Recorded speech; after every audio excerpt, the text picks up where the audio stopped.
Rob Ruckus. Hey, this is Kate Clover. Hey guys, it's Nick Collins here from The Effect and Better Strangers.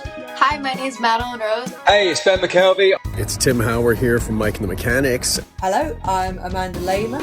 I'm Billy Harvey. What's going on, everybody? I'm Kaesen Samson from the band Twist Stop. Hey, it's Tony from Fastball. Hello, everybody. My name is Isaiah Mitchell. Hey guys, it's Matt here from the White Lakes. You're listening to Almost Famous Magazine. Come join us for this interview. Check it out, Almost Famous Magazine. Hey there, everyone. Welcome back to The Hang on Almost Famous Magazine. Now, as many of you know, we were out at Punk Rock Bowling Weekend this year. We've got our very own bowling pin. Because when I tell you about the band that we're talking about tonight, they were playing on stage with bowling pins. They're big bowlers, but we're fresh off Punk Rock Bowling Weekend. But so is our guest, Kaesen from Twist Off, and they are hot off that performance. Those guys lit up the stage on a very hot Las Vegas day. Welcome to The Hang. Thank you so much, Scott. I appreciate you taking the time. Oh, absolutely. It was great meeting you out there, seeing the band perform. This was your first Punk Rock Bowling performance, although you guys are you're Las Vegas locals. Tell us what that was like. What was the whole experience like for you guys? Oh man, a dream come true. I had been going to the festival for as long as I can remember. I think the festival that stuck out the most for me was when Iggy Pop was headlining. So to go to like that same spot where there was one year, which was last year, where it was a different spot, but the downtown event center where they had it. I mean, just to be there and see our name on the same bill as like the Descendants was a trip. We were still so in shock. We couldn't believe it until like the day of, like, it just didn't feel real. So crazy. Yeah, no, you guys you really hopped up about it. Cause I think I met you before you went on. One of the things that I'm curious about is how did that all come about, right? Like, how did you guys get chosen to perform at Punk Rock Bowling? So we have friends in another band. They're called the Dollheads. Their name has been kind of going around in Vegas, and especially like with the punk scene. They just worked with Fat Mike from NoFX, actually. So they're just teenagers. I just got to plug them really quick. But they're super, super talented. And I do video work aside from film, the band stuff. So I filmed the performance last year when they played Punk Rock Bowling. And the day of, it was a Saturday, I was like, I'm going to submit us right now. So I think that's the reason that we possibly got chosen, because we were probably the first in the submissions. So I think that's had something to do with it. And I believe our friend Cody from Asteroid Records possibly put in a good word for us, like, as well, because he knows a lot of the people that run the festival and everything. Oh, cool. Yeah. Tell us this. I'm interested because I think this happened recently, but you're just now becoming Twist Off. Yes, and you can't believe everything you read on the internet, right? It's some of it's true, some of it's not. So I'm going straight to the source to fill in the blanks. But all right. you were once White Noise. How Yep. did White Noise come together, and then the choice to kind of break it apart and put it back together under Twist Off? So my current bass player, Nick, me and him were in a band before White Noise. That band broke up, and music is the only thing I've ever wanted to do with my life. So the day that band broke up, I started immediately working on White Noise. Like, I already had the name and everything, just full balls to the wall. Like, let's just go. And so it took Nick a while to join the band. He just wanted to break, obviously. So I wrote a whole album of songs and started recording them. Then eventually I got him to record the bass parts for it. We did one music video, and in the background, I set up my drum kit because I was a drummer in that band. And we put like a Looney Tunes picket sign there that said "Drummer Wanted." Uploaded the video, and then Austin, who's our drummer now, reached out, and fairly quickly, and then we started rehearsing. The first song that we ever rehearsed together was Last Crush by the Misfits, so it felt appropriate to play that song at Punk Rock Bowling. And basically, White Noise was a bad name from the start, just because you don't really think about, when you type in White Noise on Spotify, you're literally competing with ocean noises and songs to put your child to sleep and all that. So Nick was begging for the longest time, like, can we please change his name? And I didn't want to because like we've already established, we kind of already built like some sort of audience. So it was like I was so afraid if we change now, no, like we might fall off or something like with this momentum that we already have. But out of frustration, band names are the hardest thing to come up with. So we're just looking all around the room and everything. And I would literally twisted off a bottle cap out of frustration. And I was like, what are we going to be? Twist off? And I slammed it on there and I was like, twist off. It's pretty cool, actually. So, yeah. No, that's a great story. I mean, you never know where you find inspiration and creativity from, and to be able to just find it in a moment, I think it makes it a little more special, actually. Yeah, and so we were trying to come up with other band names at the same time, but everybody that I told, we made the logo. My best friend Darren, he's a graphic designer, and he made the bottle cap logo. Like we collaborated, and I showed this to several people, and they're like, "Yes, that." And when we'd switch the name, we got so many people just going like, "Yes, this is awesome." There was so much, like we never had that many likes on an Instagram post until we changed our name. So now that people can actually find us, things have just been going so well since the name change, which is crazy. I didn't think that was going to happen like so fast, but it did.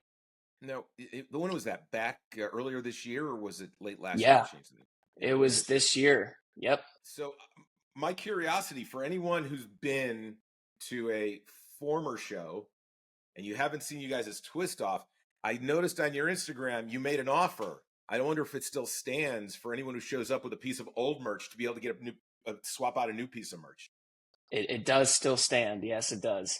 Just because that was the number one thing, is like we don't want to screw anybody over from, supporting us from before. So it was like, let's give back if we can, you know what I mean? So that was the solution that we wanted to do. So I think that's great. And look, it's hard to market yourself these days. So very generous for you to reinvest in yourself and then reinvest in the people who already spent the money on you. So I think that's a great move. Yeah. Tell me a little bit. I like to get down into the weeds on your musical background, because I find it interesting. Number one, that you mentioned you do video by day. Yeah. I actually went to school for, I got a degree in filmmaking, and I'm oh, no way. Musician. That's awesome. Yeah. But like, so that would probably be your plan B, but something inspired you. Either you found music or it found you. When and how did that happen? What's that story? And how did that all bubble up, considering that you mentioned you were a drummer and you play guitar and you're a lead vocalist? I mean, that's a lot of musicality in there. Tell us the story. The story where I wanted to do music, it's funny. I don't think a lot of punk rock people will like this band, but my dad used to have a good relationship with Vince Neil from Motley Crue back in the day. Went over to his house for Thanksgiving and Christmas as I was growing up, probably about like 6 or 7. They had a falling out since, but basically I skipped school on a Friday. We hopped on Vince's tour bus, drove to San Bernardino, California. And so I got the whole experience of like the backstage and everything. And Vince had brought me up on stage for a song to sing the lyrics for, but this is the Carnival of Sins tour in 2005 when Motley just got back together. So he sat me down on this box in front of thousands of people, and I still have the video, and he's putting the microphone to my face, and I'm like, because the crowd was like louder than the music. I did not know what song it even was, but then I'm like looking at this, Nikki's like on my side, and again, I love drumming, so I'm looking back at Tommy, and I'm like, oh God, this is crazy. But that is the defining moment in when I wanted to play music. A lot of hair band stuff I grew up on, just from my parents, but my mom definitely showed me a lot of the punk rock stuff. Right when she showed me the Sex Pistols for the first time, I was floored. My parents were going through a divorce at the time, so it's like when you're angry and you're in middle school, nothing connects with you more than like punk rock. It's like, this is everything that I'm feeling inside, all this rage and stuff. So, then I started getting into Black Flag and Bad Brains, Descendants, of course, the Misfits, so many bands. And it was just like, this is the genre that I've connected more. It's like the hair metal stuff is like, even though I like it, it's like, that's my parents' music, but punk always felt like my music, No, So that's a great story. You actually answered my next question, because I'm always interested in how a musician lands on the style of music, right? right. Um, how do you get from there? I've talked to people who started in classical who end up in metal, right? I mean, Yeah, that's that's quite the divide. So it's always interesting to see what your influences were and how you landed there. right. Now, let's we'll get to the elephant in the room. Is that there are a ton of people making content and music these days, right? Right. Some are playing it with musical skills, some are playing with computer skills, all over the place. There's a ton of content. What are some of the things that you're intentionally doing as a band in your writing, in the focus of your lyrics and the sound, to intentionally stand out in a really saturated world right Hmm. Um, I would say that we're like my drummer is very hip hop influence and stuff like that. So it's we all have these like sort of different elements. Like I'm definitely like cutthroat, pretty like punk rock kid.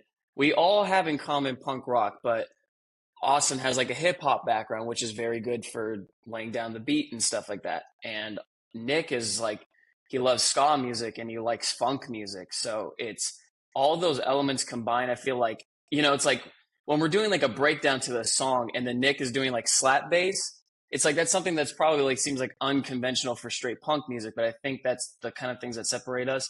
Honestly, I think the thing that separates us the most from just the musicality is our branding and the fact that punk and hardcore music is it's like a lot of black clothes and stuff like that. So it's like if you look at our Instagram, a lot of it is like these crazy like pastel colors and stuff like that. So it's just trying to stand out a little bit. It's like it doesn't need to be kind of like scary or something like that. You know what I mean? So I think visually more separates us than kind of the music in a way.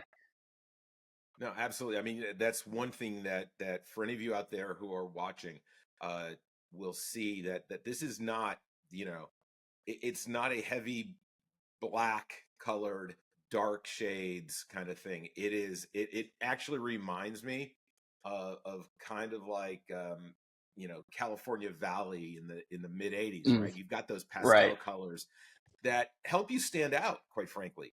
I mean, I don't know Yeah. of any other band in the genre that really uses that kind of imagery, so it's a great idea. I think a good band that's kind of doing that thing right now is a hardcore band called Scowl. They actually play punk rock bowling on Monday, and I think there's a few more bands that are starting to like throw that element in there, But I'd say probably like within our scene, that's like what we do. We really focus on visuals and stuff like that, and try to make sure our content looks really high end because the thing that goes best with music is like cinema. And I'm a huge cinema buff. So it's, if you can combine those two elements together and give your audience like a whole package deal, I guess. Let me ask you. That's a great kind of segue into beyond the bands that you mentioned that were your early punk influences. Does cinema impact your creativity? Huge. Yeah, absolutely. A lot of the A24 stuff that is getting pumped out, like it's super artistic and stylistic. It's not a lot of it is high budget filmmaking. It's not like Michael Bay explosions and stuff like that. It's just about the dialogue and the color grading that really immerses you like into the world. So it's really funny. It's when we decided to do the name change, it was like, how are we gonna evolve our sound? It's more like what are we gonna look like? What are we gonna, what is the logo gonna look like? What is like our aesthetic? It's so funny that always seems to come first to me. I don't know why that is, but I think it works out in our favor. So Well, and I think when I was speaking with Kate Clover a couple of weeks ago, right you on. want to look at an artist who's really she controls every bit from the sound to the image, and it's Right. very stylized. She's got a lot. She takes very meticulous control over that, and I think that if you're going to have some consistency, right? Hmm. You have to do that, right? Because you Yeah. can't be everything to everyone. You've gotta satisfy the need of your core audience while finding Right. ways to bring people in. Um, one thing I'm always curious about, especially with younger bands, if you had a chance to go and collaborate as a group with someone, right, to get in the Okay. studio and make something, who might that dream collaboration be with? Sky's the limit. On a personal level, uh, probably the Doors, actually. Um, I think when I think of a band that's larger than life, just because of Jim Morrison's lyricism, the things that he was talking about. I mean, you're talking about a time where it was all about like uh, just very catchy songs. And don't get me wrong, the Doors had some catchy songs, but the lyrics were just so much more than that. And whenever you saw them perform live, it was a big experience. And I would just I would love to see those two worlds collide if the Doors maybe got a little heavier, and and just what would come out of that. I really don't know, but I feel like something crazy could come out of those two worlds colliding. So let me ask you this, because I know you've got under Twist Off. I found you've got one single out, right? We've One got a full so EP out and then a single. okay, so I found the single. So any impact from that idea of wow, if I could collaborate them reflected in some of the new things that you're doing? Mhm. Like, are you bringing the old Um, Doors into Twist Off?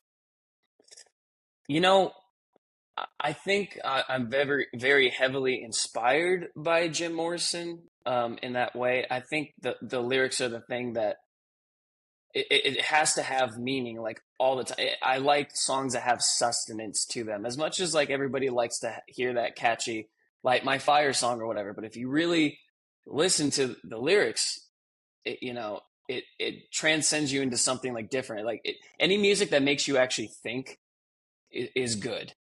So that's the way I see it. Cool.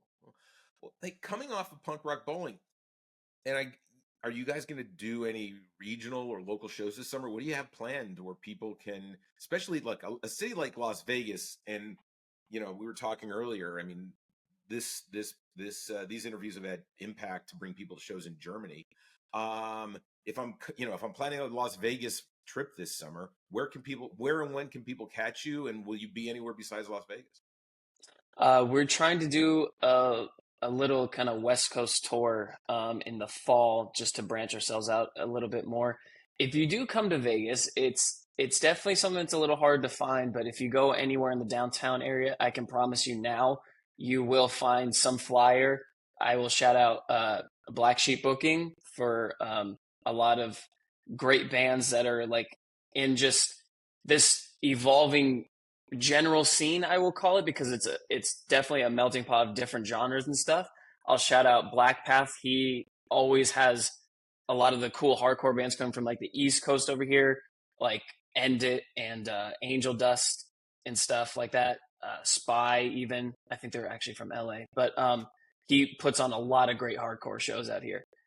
Those are just two. There's Baka Booking. There's Oh man, there's and a lot of bands actually put on their own shows too. Venues to go check out would be the Space, and the city's cracking down on venues like hard out here. There used to be a lot of more DIY kind of venues, but the Space is the one that's like really flying the flag, and also to Taverna Costera is a big one out here. They have a cool rooftop area where there's always new music, new bands coming out from there. And Ferguson's, which is downtown. It's also outdoors, and they've had a lot of festivals with a bunch of local bands on there. So go check those places out. That's all I can say. Okay, and what's the best way for people to keep up with you guys? I mean, is it just your Instagram, or do you have a bunch of different places you're currently on social media? We are definitely more active on Instagram. I can't be bothered with TikTok for the life of me, even though I know we should be. I cannot stand it. I don't like it. Honestly, probably if I wasn't in a band in general, I probably wouldn't be on social media. But in terms of, like, I see Instagram as a good creative outlet for like what we do. So Instagram is the best place to find us and see what we're up to. Okay, cool. Um, I'm curious, and this is the first time I've asked this question, but it's coming up a lot these days. And I don't know if you've tried it, experimented with it, but what are your thoughts on AI in music and using AI in music? And have you guys experimented, or have you personally experimented with it? And what do you think about it in the creative process? I think AI could be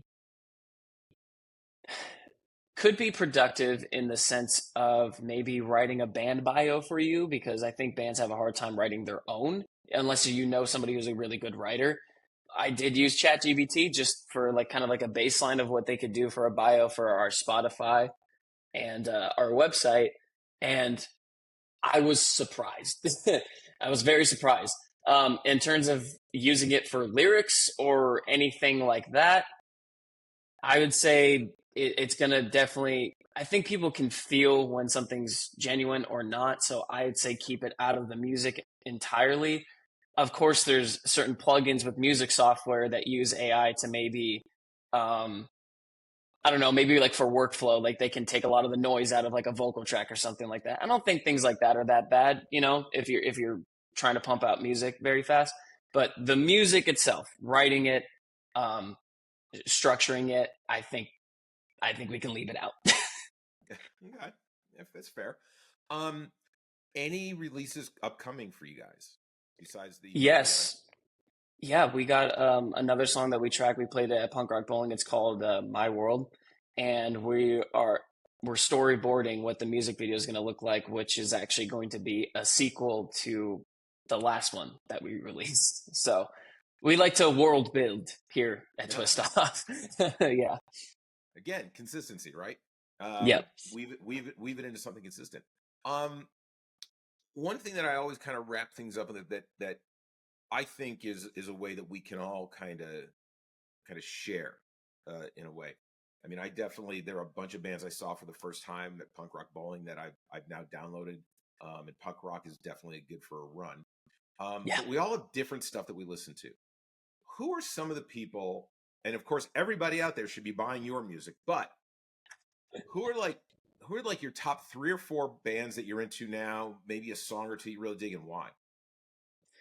One of my favorite guys is Tyler the Creator, which is not in the punk genre at all, but his message of just kind of believe in yourself and do your stuff. Don't worry about the numbers of anything. Like he's a good person to look up to in terms of just creating, um, and not worrying about what people kind of think of it. Or again, it's like it always seems like a numbers game in the music thing, like ever since streaming platforms popped up. So it's just like to not really worry about that. Don't write music um, trying to get other people to like it. Write your own stuff. That was something I struggled with in White Noise.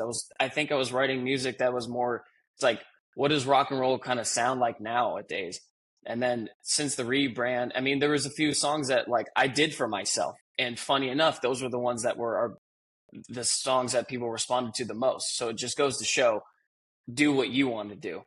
Um, Other bands, Turnstile is a huge one that really blew open the doors of the current hardcore scene for me. That my friend Darian showed me, just because those guys are getting really experimental with still staying in the hardcore genre, and it's really cool to see a band play stadiums and then also still go back to like their roots of just like the very intimate sort of stuff. Like that, you can tell that they're very genuine and true to who they are.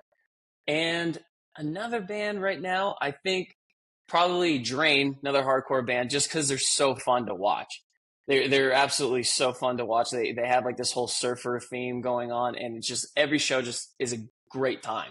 So I think you gotta, we do live in a time where everything, it seems like the conversation that comes up the most is like politics and stuff like that. So it's leaving all that at the door and just like we're here in this moment and we're having a good time. So those are probably the three bands I'm listening to the most right now. Cool, that's great. Um, Last thing before we wrap it up, because you mentioned earlier that you do video on the side, you're passionate about film. Where do you find your creative inspiration from? Um, I think just mainly whatever I see on Pinterest or Instagram or feature films that come out. And a lot of like even classic filmmakers like Stanley Kubrick is a big inspiration to me. It's just when people can really craft a look and a vibe and really immerse you into their vision. There's just something that just it I don't know. It just has its own gravitational pull with me, and I look up what was the director or the writer like really trying to evoke here, like with this specific part and stuff like that. There's just so many layers to it that you can keep going down the rabbit hole, and it's really cool when people use like just something as dumb as like an object that's like in the scene to for like foreshadowing purposes and stuff like that. So those are the things that like really inspire me. It's just how layered it is, So those are the things that really get me. So something in a scene, kind of like you're holding onto a bottle and you twist off the cap. Yep, just like that. I appreciate you making time to join us. Everybody, you know my opinion. First and foremost, go out and support your bands. So you have an opportunity to buy some new pastel wear, support the band, go pick up a shirt, purchase their music because they're going to make 23 cents in a year off of most streaming services. But really go out and support them. If you're in the Las Vegas area, be on the lookout for them. Check them out. Follow them on their Instagram. So when they do this West Coast tour in the fall, you can see them if you live out there. Thanks so much for joining us on The Hang here on Almost Famous Magazine. Please subscribe, come back, put comments down below. Let us know what we can do. If there are any particular bands or genres of music, we're trying to kind of have a good selection of artists that we talk to here. Please, by all means, put some comments below and tell your friends about it. But for now, it was a great hang. Good to see you, and I look forward to seeing you next year at Punk Rock Bowling. Thanks for having me, Scott.